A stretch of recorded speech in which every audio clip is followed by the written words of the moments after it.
কবিতা ভালোবাসার গল্প লিখেছেন তৈবুল ইসলাম। সমুদ্র তটে নীল শাড়ি পরহিতা তুমি ঠায় দাঁড়িয়েছিলে, তোমার কাকন জড়ানো হাত তৎনিতে, আর আমি অপলক তাকিয়ে তোমার দিকে। সেই থেকে শুরু ভালোবাসার নতুন গল্প।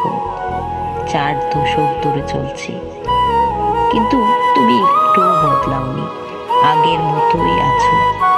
অবশ্য তোমার চামড়ায় কিছুটা ভাঁজ পড়েছে, চুলগুলো বাতাসে উড়ে না, তবুও তুমি আমার কাছে ঠিক 18 ছুঁই ছুঁই একটি তরুণী।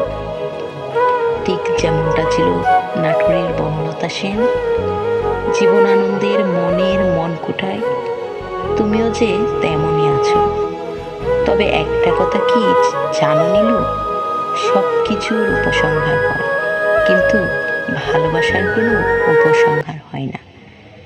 আমি এখনো তোমাকে বোঝাতে পারিনি তোমায় কতটা ভালোবাসি।